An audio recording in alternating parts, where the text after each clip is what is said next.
Hello, Wolves. We just wrapped up another month of school. We've had a wonderful start of the school year. We're so appreciative of all the work that's being done across our campus to serve our students. We're grateful to have students in their seats and ready to learn. And we appreciate all the support that we've received from parents and families as we continue to try to bring the best education possible to our kids. We've had a great start without having cell phones and AirPods and other things on campus. While that's been a significant change for our students, it was already a direction we were headed, but now it's even a firmer stance across our campus. We see nothing but positives coming from that. We encourage you to continue to support us in that effort and communicating with your kids, not to have those devices out during class time. But we are making some great strides in terms of academics and the work that we're doing with your kiddos. We reviewed last night during our board meeting the strategic plan belief that we believe the physical, emotional, and social foundations of well-being must in place to maximize learning. I think our conversation just centered around continuing to be a support in the home as much as possible with the preparation for kids to be ready for learning. That starts at a very young age. The earlier you can get a child into a book, the earlier you can get children engaged socially with other kids, the better. And so we just encourage you to do that. We recognize that we do have students across our campus that are still trying to figure out how to self-regulate and how to get behaviors under control. So we're working hard to do that and to support them. Our board and our team has really set a strong foundation of support. I think even actually above and beyond what a lot of other school districts do to ensure that we have adequate staff and support and programming to support our students that maybe need a little bit of more intentional design and intentional support here at school in terms of behavior and emotional and social. It's really hard. A kid can't really work on the academic piece until they get those other pieces in place. So we're continuing to achieve or work towards those ends of helping all kids just self-regulate a little bit better. It's still a big component of our new strategic plan. So we had some conversations about that. We reviewed the school board norm for our board, which was we will ensure what one board member wants to know, all board members know. So we adhere to that pretty well. Just a couple items to hit on. We have an opportunity I shared with the board yesterday. We have an opportunity as we have bonds that we have done, these bond issuances over the course of 10, 20 years that we've done to do projects around the campus and to address. We have an opportunity to partially refund, which a refunding is like a refinancing of your home, refunding a 2016 government, some of our GO bonds from 2016. These bonds, particular bonds are callable in March 1 of 2026. So we're working with our bond counsel on kind of evaluating that. The maturities savings that we would have through this refunding would be around $270,000 of savings for the district, and so that's close to 3% at this point with current market trends. Close to 3%. Anytime there's a net present value over 2%, it's really, you start looking at that as maybe it's a good opportunity for us to refinance or refund some bonds. And so next month we will have our support from Piper Sandler come down and speak with the board and kind of just walk through the details of that issuance of just refunding those bonds. But again, it could be up to $270,000 of savings for the district with current market conditions.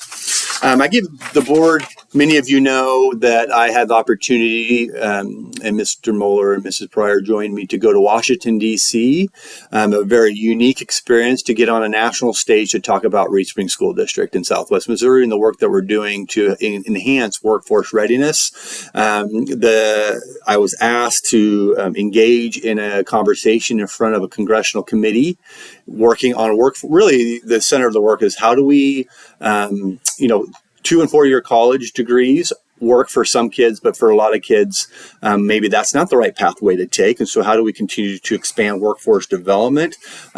Individuals in Washington, D.C. had caught wind of the work that we're doing in our internship RS Works program and at our Career Center, what we're doing for a region to expand workforce and prepare kids for career pathways. And then what we're doing with our strategic plan, which there's a specific strategy that's really focused on opening kids up at a younger age in terms of different opportunities that can be provided to them as they advance through life and get ready to go be adults. And so I had the privilege of going and testifying in a hearing.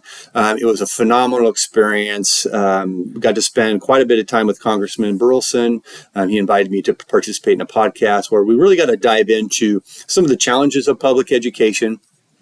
Some of the challenges that our kids face in Stone County, really in Southwest Missouri, and what are some opportunities for us to grow and to expand. So we really got to talk about workforce development, internship expansion, career pathways, our new strategic plan, a little bit about the flaws and challenges of the way kids are currently assessed and held accountable from a state accountability standpoint, and how that model could improve.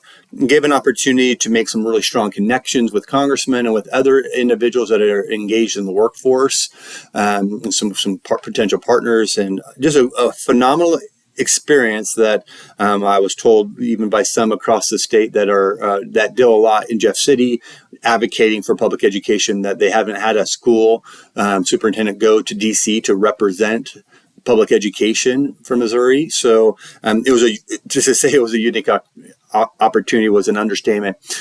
So just really, what a blessing to be able to be invited to that experience, to share about Reed Spring, the good things that we're doing, to advocate, to hopefully create some partnerships as we may need down the road, to have some champions for public education, some champions for the work that we're doing down here, to have some people that we can connect with down the road. As I've returned, we've had phenomenal support and excitement, not only in Stone County and our school district, which obviously there's going to be a lot of excitement about the just telling our story at a national stage.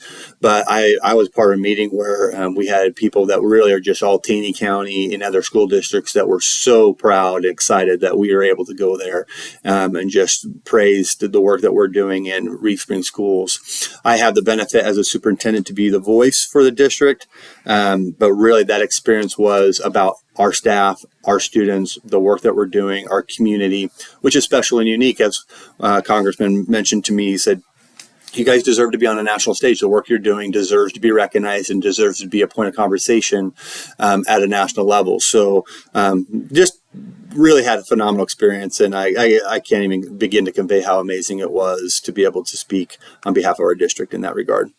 With that, Dr. Kai gave the board a little bit of update of our Student Ready Success Network. We have a collaborative that we're working with in the region, really it's across the state, on how do we prepare students for real world learning, which again, I've already mentioned is a big part of our strategic plan to personalize learning.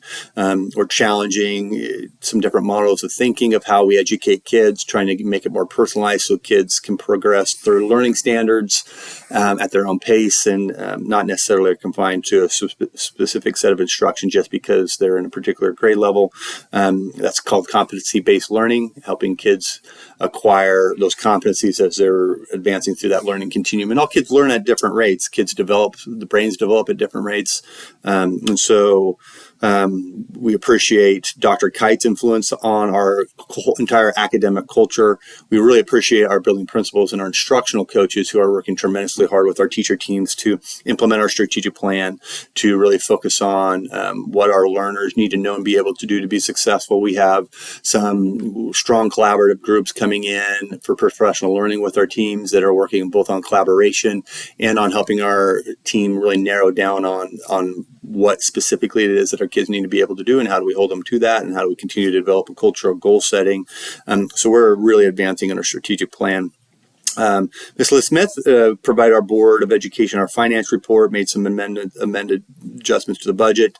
She's done a really great job. As you know, we sold our Career Center, so that brought in some money that we put in our Capital Projects Fund. We're really financially right now strong, although our eyes are set on the future with uncertainty about the state level. And I'll also say this in regards to just public dollars, local tax dollars are the foundation of how schools are functioning in Missouri and other entities. There's some conversation with politicians of attacking the proper personal property tax. And I understand being a patron, all this struggle with wanting to pay extra taxes on our personal property. However, that is how school districts are maintained and function, largely through real estate and personal property. And so if you decide to put freezes on those things and take those dollars away, you're going to be hurting and damaging kids. In a time where costs and escalation of costs, specifically related to salaries, as I've mentioned here before, many times our teachers are some of the most underpaid group of individuals. We're one of the lowest paid states in the country for teacher pay, and we're trying to aggressively attack that. It'll be pretty challenging to be able to do those things if we don't have our funding mechanisms to be able to help trigger salary increases for our staff. So just things to keep in mind. A lot more to come as those things evolve through the legislative process.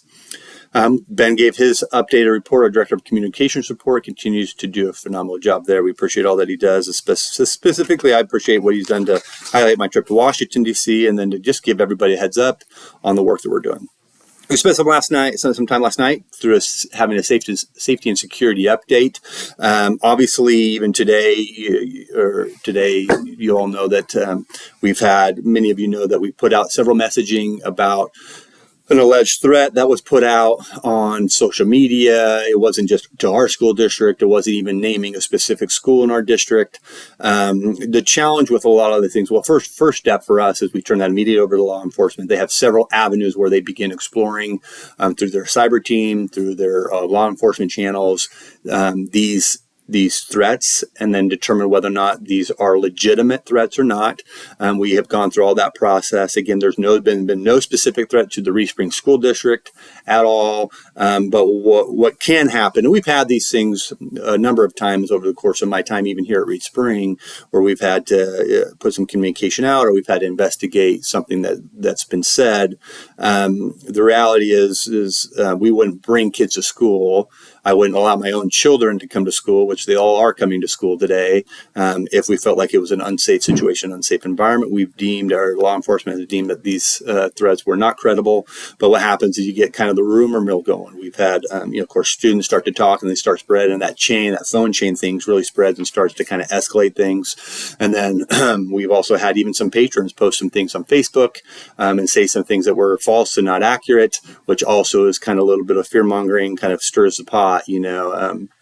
We unfortunately also had a situation on Tuesday. We were investigating this threat to determine whether it's credibility. Then we had the power strike, which at the high school shut off the power and triggered an alarm.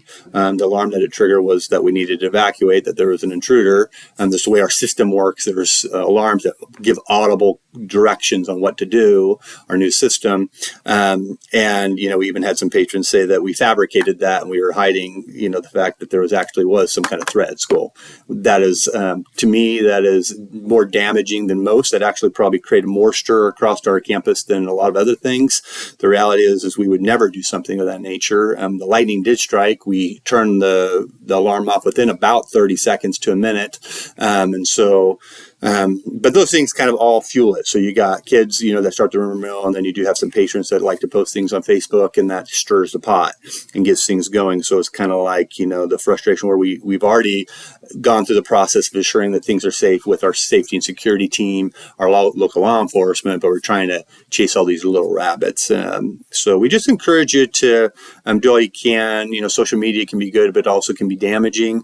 Obviously, that's how these kind of threats often happen, but it's even more challenging when we have false things that are posted on social media without much thought and without much conversation with any school official, that can kind of escalate things. So we spent more time, though, yesterday talking about safety and security updates that we've done, which have been significant. Some of those we have been doing, I would say, over the last few years, some of the most significant safety upgrades that we've done since I've been here, from cameras to protective measures.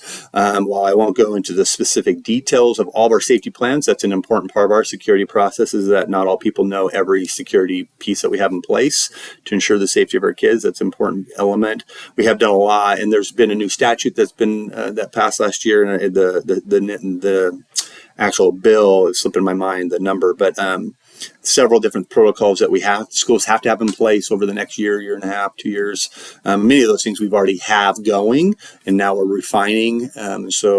We're doing a lot of work, not only physical safety things, but putting in safety plans for kids, how we're communicating, CPR, first aid. There's just a countless number of things that we're continuing to evaluate to ensure that our kids are safe. I again would say that because of Jason Reinsch, he's our director of safety and security. He's over that area. That's one of his roles and responsibilities. And because of our SROs, I'll give them props as well. And our team, our safety team, we are well ahead of where we've ever been in terms of safety and security. I've never felt more confident now than ever that we're heading in the right direction. And so a lot of good things happening in terms of safety and security. We discussed briefly the turf projects. We're still moving forward with those, waiting to get bids in. Once those bids are finalized and open, the board will make some decisions on the steps forward on what we want to do to get turf on the softball and baseball fields. I anticipate us moving forward with that project as we planned. We'll know a whole lot more about that project and what's going on in the short time ahead. Mr. Jeff Westerhold joined our meeting last night. He's our food service director. We appreciate all the work that he's doing. He's probably the most open individual I've met that's really open about how do we continue to expand and enhance quality foods. Our board is really attuned to how can we make our food experience world class. Dr. Dublin and Mr. Westerhold have put together a Healthy Meals Advisory Team. It's going to be encompassed of kids, staff members, and parents that will be giving feedback on how do we continue to make our nutritional program top notch. There's been some amazing adjustments across our campus. Jeff has always been really willing to hear feedback, listen to feedback, and provide food that's good and quality and tasty. And there have been some major changes even at the middle school that he already had in place that he was ready to roll with salad bars and different options. So we're hearing some positive things on that, but we're still working on that and still working on moving in that direction. And he's doing a great job. So we appreciate his update. And we'll hear more about the Healthy Meals Advisory Team and their work through months to come. Dr. Kite presented our district assessment plan that's adopted and improved every year. And then our budget revisions were approved. That was, of course, the scope of our meetings. I would the stuff that we covered during meeting. I would again encourage you, teachers, keep on doing the great work. The bar for all of us is being raised across the district to provide the highest quality learning experience for each of our kids. I know it's challenging, so make sure you take care of your mental and emotional well-being. Reach out to your ministers as you need support. Lean into those coaches who are phenomenal to support you instructionally. Parents, continue being an advocate for your kids to work hard, to give it their all, and to collaborate and partner with parents or partner with teachers in this educational process. And students, please invest in yourself. This whole educational experience is about you providing the best opportunity for you in your future. And the more you can engage in it, the better you'll be. No better place to be in the school, no better place to serve, no better place to be educated. We love everything about Reed Spring Wolves. Go Wolves. Have a great month.